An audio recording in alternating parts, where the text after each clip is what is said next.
Turn to Psalm 106, verses 47. Psalm 106, verses 47.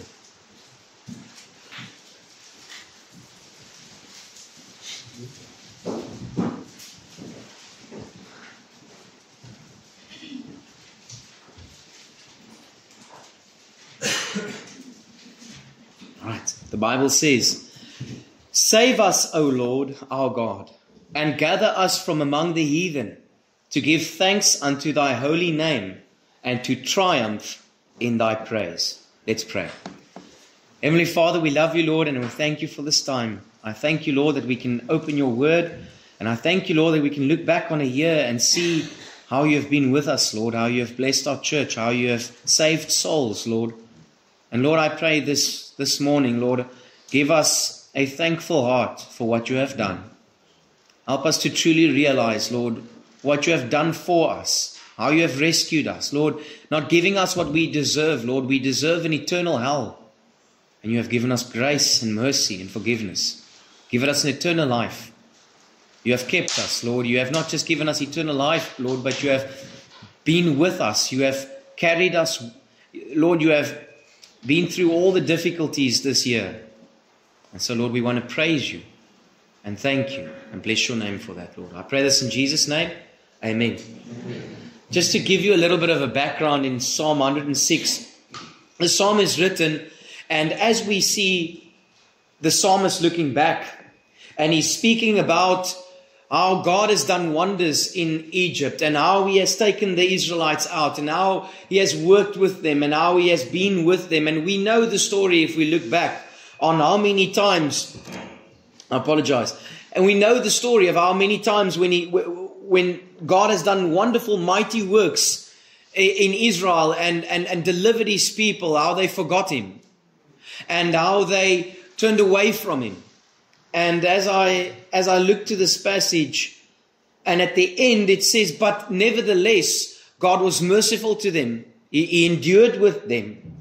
And he said, Save us, O Lord, and gather us from among the heathen, to give thanks unto thy holy name, and to triumph in thy praise." And ultimately, when we look back and we see what God has done, all that they can do is to say, "Thank you, Lord." How often they have forgotten him, how often they have rejected his counsel after he has done wonderful and mighty works. And this morning I pray that and this is my prayer, as we look back on 2025 and almost at the end of the year, I truly think it is extremely important to say thanks unto the Lord. Amen. And you might say, that's just a churchy thing to do. You would expect to come to church today, and if somebody preaches on something like thankfulness, it's expected because these are the good things that we need to do as Christians. But I don't want you to think that way. I want you to realize how pivotal something that seems so simple and sometimes so overlooked by people and the lost, but truly to give thanks and praise to God for what he has done. I know if you're a true believer this morning, if you're truly saved, then you will have that feeling in your heart of, "Lord, I can identify with the Israelites so many times." And I can see how oftentimes where I thought that I was going to reach a point where, okay, this is it. God has given up. This is the moment where God is going to say, "I've had enough." And then he came through for you. Not that you want to abuse his grace by any means. If you do that, then there's something wrong. God forbid, how can we that are dead to sin live any longer in it, right? But you can look back on the year and you can say, "Lord, I don't deserve to be here this morning."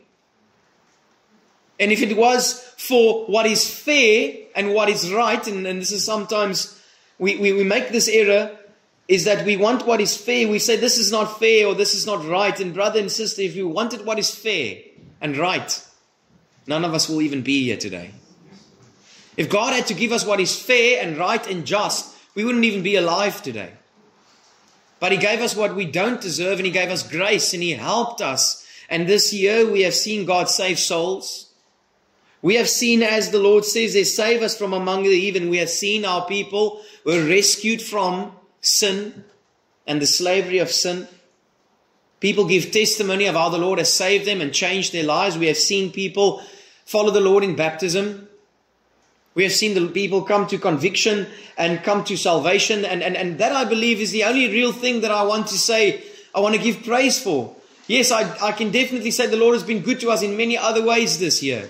We are ending this year off, and I believe in a very strong position when it comes to all the other things. I'm grateful that we've purchased that building. I'm grateful that the Lord was with us and that He kept us and that we are going forward as a church. But unsaved churches also buy buildings. Do you know that? There's many unsaved churches and there's many pastors and preaching to whole congregations that are lost, that are purchasing buildings at this moment. I don't think it's anything special to buy a building. God can write Ikago on the doorpost, even though we are thriving. But is God saving? Is He convicting? Are men and women turning from their iniquities? And if we can say by God's grace that is still happening, then we can say, oh God, thank you for what you have done. So the Bible says, save us, O Lord our God, and gather us from among the heathen. And I pray that is your testimony this morning, that He saved you from your sin and that He gathered you from among the heathen. And I want you to realize that, and I say this as I look at the verse where God commended His love towards us, and while we were yet sinners, when we were still ungodly, He commended His love towards us. When we think heathen, please don't think that He only saves those that are in full-blown fornication and alcohol. If you are not saved, you are a heathen. If you are not saved, you are ungodly in God's sight. Although you might be very moral, and although you might have all your ducks in a row, that's not what God sees. When you measure yourself amongst others, you might seem very nice and kind and friendly. But God sees you as a heathen and as an ungodly man, because you do not have the blood of Christ that has covered you. And I hope and pray that you can say that God saved me from among the heathen, of whom myself was a heathen. Amen. And now by God's grace I'm forgiven. But God says He says He saved us, and now it says too, and this is what we think should be in this place if we wrote the Bible ourselves, right? Gather us from among the heathen, Lord. Save us so that we can go out and witness. Gather us and save us so that we can do many wonderful works for you. Save us so that we can stop sinning. And these are wonderful things, brothers and sisters. It's not wrong to witness. It's not wrong to stop sinning. It's not wrong to do any of these things. But God says something so simple. Save us to give thanks. Why? Why then is something that is so pivotal like salvation, and then it's mixed with something that seems so trivial? Why does God say that? Why does He make something, and salvation is the most incredible moment that could ever happen to you. There's nothing more important than your salvation and your soul being rescued. Why is it then mixed with something so simple like just giving thanks? Why did God not choose something that is greater than giving thanks? But I want to challenge you this morning. Is there something greater than giving thanks? Is there something greater than to give glory to God and to give glory to His name? And I think this is sort of a follow-up on last week's message as we looked at giving glory to His name, right? And God's glory. And this morning I do pray that we would not enter into the new year like the Israelites, and we have this massive testimony behind us of God being with us and God being good to us, but yet we murmur into the new year, right? We complain into the new year. We are unthankful as we approach the end of this year. Brothers and sisters, I pray that you be thankful. The Bible is permeated with this thought. In Psalm 106 verses 1, I doubt that you'll be able to turn to all of it. It's a lot of verses. But it says there, praise ye the Lord, and oh, give thanks unto the Lord, for he is good, and his mercies endures forever. Brother and sister, if you are saved, then that is one of the biggest reasons why you can give thanks. If nothing ever happens in your life after salvation, you should be the most thankful person in this room. If your circumstances never change after salvation, if your financial situation never changes after salvation, if your health deteriorates after salvation, you still have the greatest reason to be thankful. Amen. I spoke to a man on the street this morning and I said to him, brother, you think being on the streets is hell? Hell is hell. And I didn't spare the truth because he's on the streets. I didn't spare and say to him, God will be different to you because you are struggling. No, I told him that you are under God's wrath just like everyone that is unsaved in this room. And I said to him, God has an appointment with you and he will not miss your appointment. It is appointed unto man once to die and thereafter the judgment. And I could see his eyes widen and his pupils widen as I told him that God, you will stand before God just like anyone else. And God will judge you just like anyone else. And if you die unsaved, you will enter into eternal hell. Brother, it's nothing like being on the streets.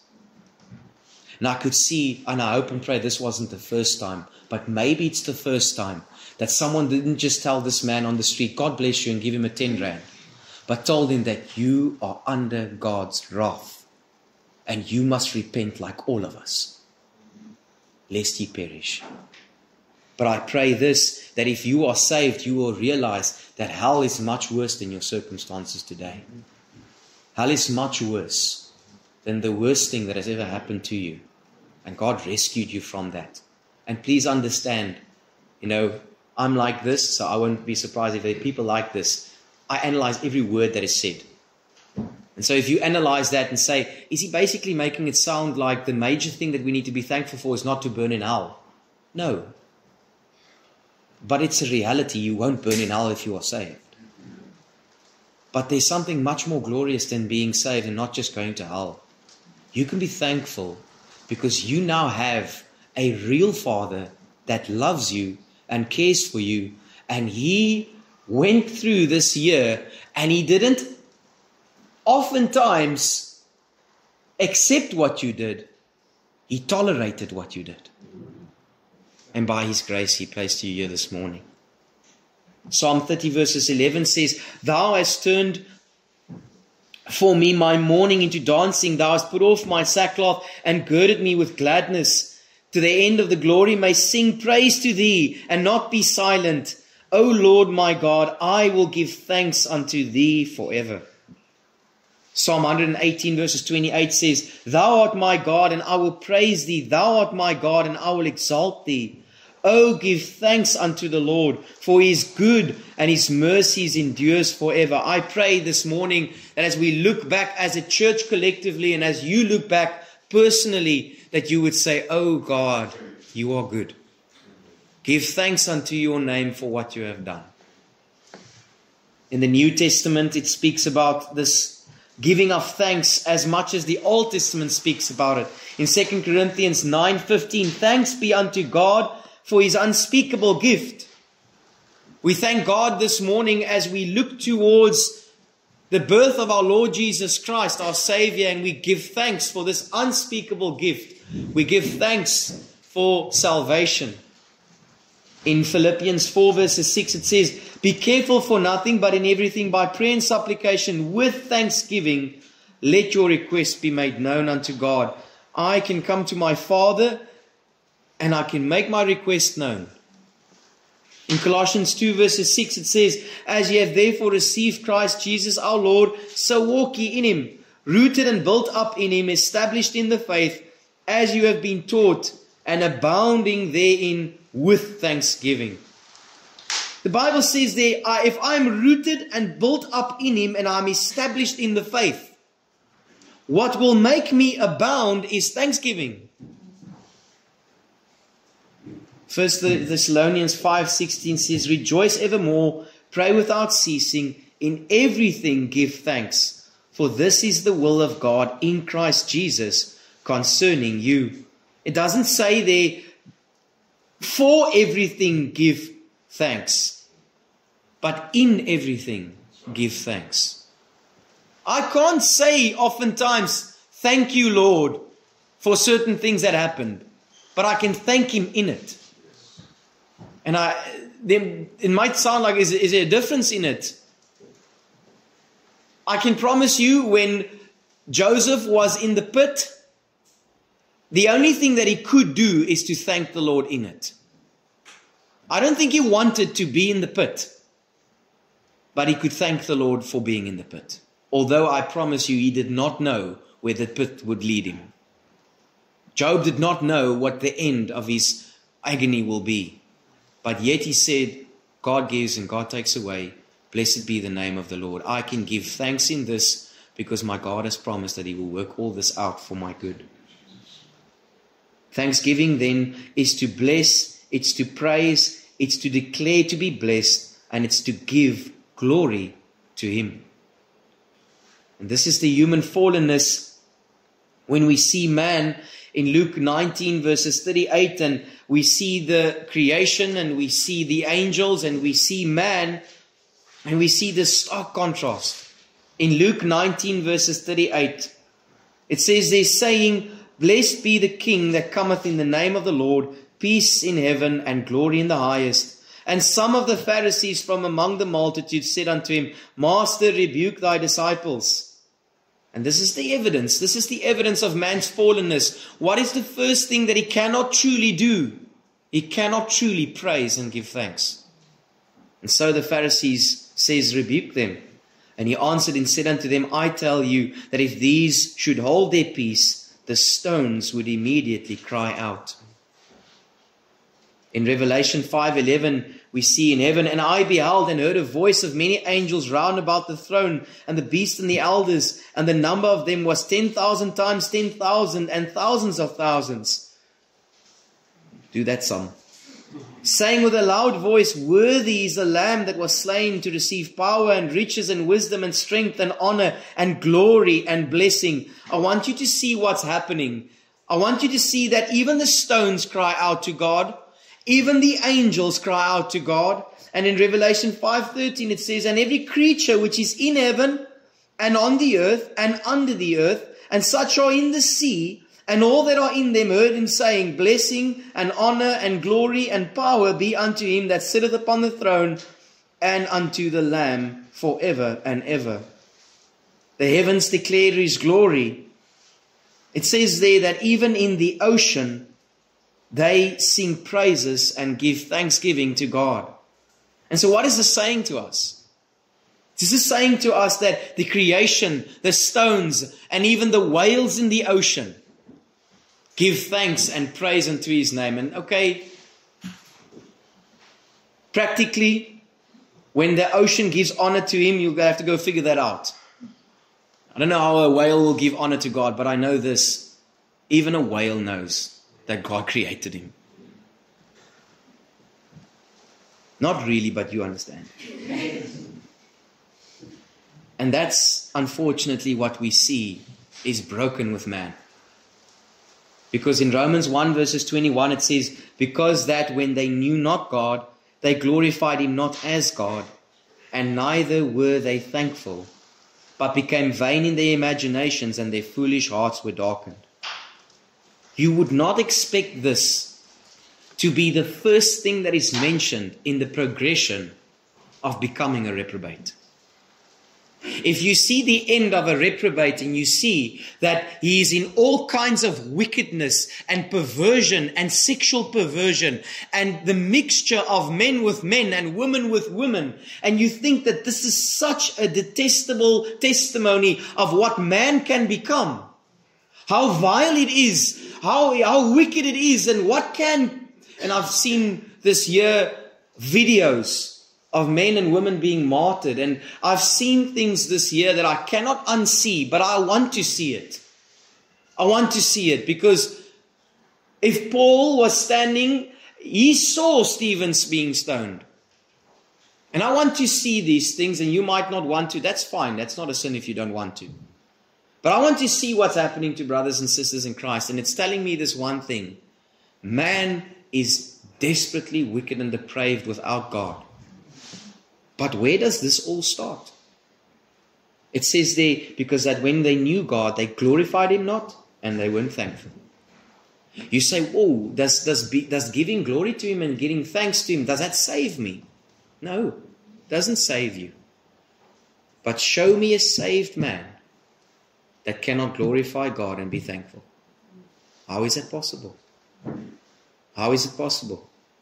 That everything in my life can be negative and everything can be blamed on God, and yet at the same time I believe that He saved my soul and secured my home in heaven, and He's going to take me through this brief little moment of life, even though there's hardships, because I will be with Him forever, and yet I cannot find myself to be thankful. I want to look at this morning, and when I say that, it makes it sound like I've only started with the introduction. This is not the introduction. But I want to give you a few things to think about this morning as we look back on the year. And one thing I want you to realize is that when you are thankful, you are truly, truly understanding your unity with Christ. In Colossians 2 verses 6 it says, as you have therefore received Christ, Jesus our Lord, so walk ye in Him, rooted and built up in Him and established in the faith, as you have been taught, abounding in thanksgiving. When I truly understand what the Lord has done for me, I have no choice. But it's not about have no choice. It is, I cannot but thank Him. I look back on this year and I cannot but thank God. I want to tell you a secret. Most of the times I stand up here and I've got no clue what I'm doing. Just saying. I don't know where this ship is going. I know the end. But when a building comes up next door, I've got no clue how that would happen. And I asked the Lord, Lord, what now? I hope it doesn't surprise you. I might not have a work in a week from now. I don't want a pastor that doesn't know what he's doing, right? I don't know. But I can look back and I can say, Lord, I had no idea. But here we are at the end of the year, and you have saved souls, and you have changed lives, and people are different. And I've seen in counseling rooms young men and young women and older men and older women. This year I've seen a man in his 60s confess that he's lost. I've seen a 14-year-old weeks under conviction, realizing that he's a sinner. I've seen people weep in counseling and acknowledging that they need salvation. I've seen people change. I've seen people come to me in counseling and saying, I feel so convicted about this. This is bothering me. I don't even know if I'm saved. And I asked them, well, how was that last year? Did you think about that? No, I didn't worry about that last year. Oh, that's interesting. I've seen the Lord add people together. I've seen the Lord do things. This is the most incredible job in the world. Although I've got no clue what I'm doing, it's the most incredible job in the world. To see God work. To see Him save. I don't necessarily truly mind how full our service is this morning. That doesn't reflect to me that this was a successful year. Because I know, once again, churches that are full of people that are on their way to hell. But I don't know how it can be possible to not thank the Lord if there's a church full of people that want to serve the Lord and love Him. And that is allowing me to say all kinds of things from this pulpit and not fire me on a Monday. Thankfulness gives you a biblical worldview. In 1 Thessalonians 5:18 it says, in everything give thanks, for this is the will of God in Christ Jesus concerning you. It gives you a biblical worldview that my circumstances, even though it might not be what I wanted, can be given thanks for. It is in the will and in the plan of God, and one day God will work this out. That's not a mind that an unsaved man can even have or think to have. It's not possible for an unsaved person to go through all the hardships and difficulties and say, thank you, Lord, because this will work out in the end. That's why it's so hopeless to be without Christ. Because the only hope that you have if you don't have Christ this morning is you hope He will look at your life and say that you have done good enough to enter into heaven, and here's the worst of it all, and I'll shatter that bubble. There's no hope in that. You won't make it. You won't be good enough on Judgment Day. Your righteousness is not going to exceed God's righteousness. You need His righteousness. So even that false hope is no hope. And so if you don't know the Lord, you have no hope. But when you have Christ, you have hope. This is what sparked me this morning. I was driving. I went to church with good intentions to warm this bath for the person that's going to be baptized. And then there was a key that I didn't have and it was locked. So sorry, brother. It's going to be a little bit cold. But as I drove back, I saw this young man sitting next in the street. And I saw him looking up to the Catholic cross with Jesus on. It's not on there anymore. He's risen and He's at the right hand of the Father. But I saw him looking at that cross, and then he looked angry and he looked down again. And I drove home. And I thought, Lord, he's most likely on drugs. He most likely got himself there. But he has a soul. And he just looked at you, and I'm most likely thinking that he's angry and bitter. And so I turned the car around and I spoke to him. And I didn't tell him, don't be angry at this Jesus. He loves you and just accept Him. No. I took the knife of the gospel and I told him, brother, you are sinful. You are wicked. And it is only Christ that can save you. And I touched his cheek and I said to him, I can see you are on drugs, so don't even tell me you are not. And I can tell you that you have done many sins to keep this addict of you. Keep on going. And I know you are miserable at night. And he wept. He looked down and he wept. Brother, that man, pray for Denzel. Because if Denzel doesn't get saved, he will have no hope. And he will die and go to hell as a drug addict. And this hell that he has experienced in this life will be magnified in hell. Romans 8:28 says, and we know that all things work together for good that love God and to them that are called according to His purpose. The Christian that is thankful knows that God is working everything out for His glory. Genesis 50 verses 20 says, but as for you, you thought it evil against me, but God meant it for good, to bring it to pass at this day, to save much people alive. Joseph understood that as he sees his brothers, he could have been bitter. But he says, no, don't worry, because I know that God worked this out. And sometimes people get saved, but the Lord brought them and humbled them and broke them. And then they come to understand salvation, but they still linger in what broke them. Let me tell you, if it wasn't for God breaking you, your stiff-necked and prideful heart wouldn't turn to God. So look at that circumstances that are now causing you to be unthankful and say, oh God, if it wasn't for that, I wouldn't bow my knee. Now I can't say this for certain, and I've used this example many times. I'm getting older now, a little bit. And I'm starting to use the same sermon illustrations, and so it's probably getting old. I need new ones. But the reality is that,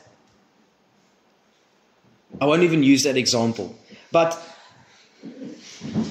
I really am getting old. No, maybe rather, let me just continue. The warning is, here's the warning in Numbers 14 verses 11.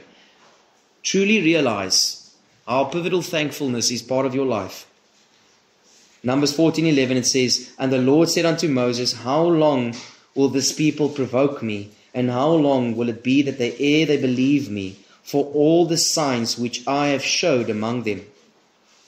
In verses 22 it says, because all those men which have seen my glory and my miracles, which I did in Egypt and in the wilderness, and have tempted me now these 10 times, and have not hearkened to my voice, surely they shall not see the land which I swear unto their fathers, neither shall any of them that provoked me see it.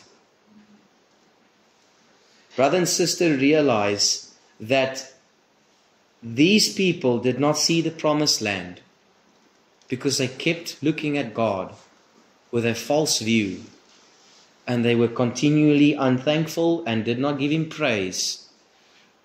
And I'll give you that example that I said because I remember it now. Show me a person that says at the pinnacle of his life, you know, just bought my second vehicle. I went home and I found out that my investment grew 10% this year, opposed to the normal 6 or 7. I don't know what type of investment that would be. But it's just going well. I just heard that my daughter or my son was second in his class. And I am now packing my bags on my way to Cape Town for holiday. And then as he's driving and things are going well, he just suddenly gets hit with this deep conviction that he's lost and condemned and he needs to be saved. Just tell me, I've not heard that. Maybe you've been in a church where that's happened. Does anyone know a testimony like that? But how many times do you hear testimony of, the Lord broke me. The Lord took everything away from me. The Lord humbled me. But then I saw Him. Then I saw Him. And so you can be thankful. And I think it is the same with the Israelites. God did so many things to them, oftentimes to break them, so that they can see Him, but they refuse to see Him.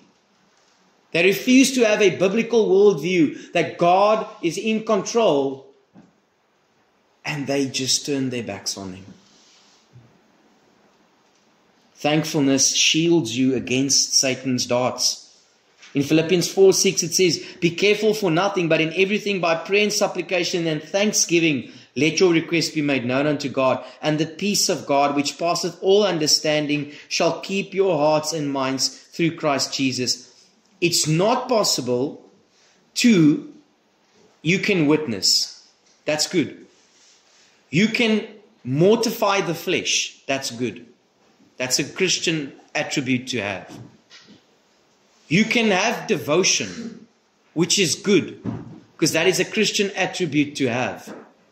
You can do all kinds of Christian things, and you can miss being thankful, and you won't have peace. You can miss being thankful while doing all these things, and you can be miserable while doing it. But you can turn it around and say, Lord, I'm not serving grace because I have to. I'm not doing this for you because there's a sword upon or over my head, and if I don't do it, it will fall. It's because I am allowed to. And I'm thankful that I can. I promise you, I'll give you another piece of my heart this morning. If my only joy had to come from the responses of the people in the church, I wouldn't have joy. Because there's just too many things that happen. You know what I've realized? It's impossible to please all of you. I just can't do it.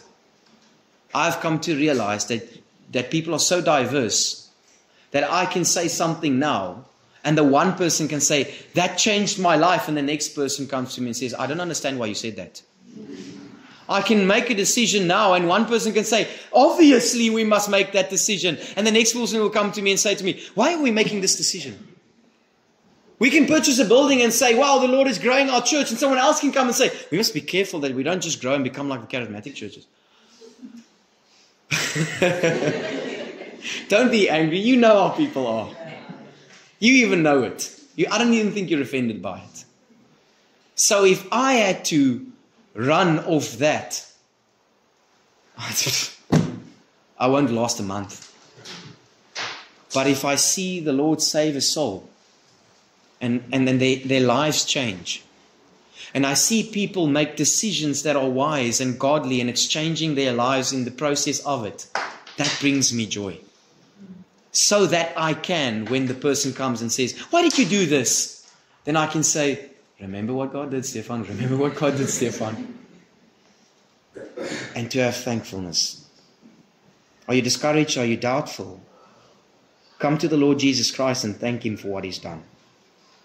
Thankfulness gives you a purpose. In 1 Thessalonians 5:18, in everything give thanks, for this is the will of God in Christ Jesus concerning you. Isaiah 43:7 says, even everyone that is called by my name, for I have created him for my glory, I have formed him, yea, I have made him. In Ephesians 1:11 it says, in whom we have obtained an inheritance, being predestinated according to the purpose of him that worketh all things after the counsel of his own will, that we should be to the praise of his glory, who first trusted in Christ. In Revelation 4:11 it says, thou art worthy, O Lord, to receive glory and honor and power, for thou hast created all things, and for thy pleasure they were created. You think that sounds strange. Am I just created for the pleasure of God? Yes. And when you live that out, you'll have pleasure. And when you live that out, you'll have joy. Brother and sister, if you don't realize that the main purpose that you were created is to live for the glory of God, you will be miserable and you will never change. Because I can put ice cream in a toaster as much as I like, it will never give me toast. And I can try and work this thing out by myself, and I will never have peace because I've not been created to do my own thing. I have been created for the glory of the one that purchased me, if He's purchased you. Because it's very foreign to think that He saved you and purchased you with His own blood and His own life. And yet my life belongs to me. I think sometimes we must put the same emphasis on His life as we put on His blood and His death. Because many people die. And many people die a martyr's death. Many people die a martyr's death, and it's wonderful. But it's something else to live a martyr's life. Denying himself and leaving the glories of heaven and keeping the law perfectly. Living a life where he doesn't have a place to lay his head.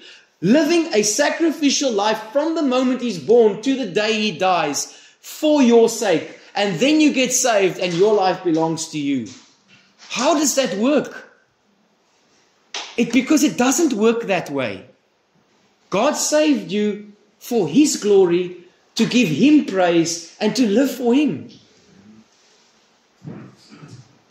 Ephesians 3:20, now unto Him that is able to do exceedingly abundantly all that we can ask or think, according to the power that worketh in us. Unto Him be glory in the church by Christ Jesus throughout all ages, world without end. Romans 11:33, oh, the depths of the riches of the wisdom and the knowledge of God, how unsearchable are His judgments and His ways past finding out. For who hath known the mind of the Lord, and who hath been His counselor? Who hath first given to Him, and it shall be recompensed unto Him again? For of Him, and through Him, and to Him are all things, to whom be glory forever. Amen. Everything that you have, everything that you are, everything that you will ever own, everything that you have ever owned, every attribute, everything, every cell, every body, every hair belongs to God and for His glory.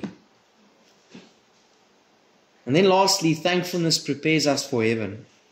In Revelation 4:8 it says, and the four beasts, each of them 6 wings about him, and they were full of eyes within, and they rest not day and night, saying, Holy, holy, holy, Lord God Almighty, which was and is to come. And when the beast gave glory and honor and thanks to Him that sat on the throne, who liveth forever and ever and ever. So the day you die and you enter into heaven, this is what you will do. You will give God glory and thanks. How strange it must be that the thing that is going to encompass heaven has not encompassed your life now? How will it be that the thing that you will enjoy the most in heaven is to give glory and thanks to God, but you have no time for it now? How can it be? Is it so that our life has so consumed us that the glory and the thanks and the praise must wait for heaven? But God says when He gives you eternal life, that life starts the moment you are saved. Brother and sister, I hope it didn't turn out to a challenge and a work. I want it to be an encouragement this morning. I don't want you to go out and say, now I must work on thankfulness. Like I have to battle my flesh and crucify and mortify it. No. I pray that after I spoke today that you would say, wow, He deserves all my thanks and praise. And I look back on this year and I can say, wow, I've got no other choice but to just magnify His name, that He kept me alive, that He worked all things out. And brother and sister, you might be in that position now where you say, I can't necessarily look back and say He's taken me out of it because I'm still in it. All I can say to you is give thanks. Because God is wise and perfect and His counsel is pure and He will always keep His word. It might be that you don't know Him. It might be that you are not saved this morning. Then my prayer is that you would humble yourself. Seek counsel after the service. I will be in that counseling and prayer room. I truly believe that if the Spirit is convicting you, it would at least give you the grace and the ability to go to that room. I don't have to manipulate you. If you are unsaved, seek counsel or be rebellious and walk out. Don't think that walking out is neutral. Don't think that no response is neutral. It's not neutral. When my mom says to me, clean my room, it's not neutral when I walk out and not clean it. That is a rebellious reaction. When God speaks to your heart and convicts you, it's rebellious to walk away from conviction. Let's pray. Heavenly Father, we love you and we thank you, Lord. And I thank you for this day. Lord, I thank you for what you have done. Lord, thanks for everything that you have done. And Lord, I just want to give you all the praise and all the honor and all the glory, Lord. Thank you for your people that were gathered here this morning, Lord, and give us truly a thankful heart. Lord, as we come tonight and we sing praises to you, Lord, let our hearts just overflow of thankfulness and joy, Lord, for what you have done and for what you are continuing to do, Lord. I pray this in Jesus' name. Amen.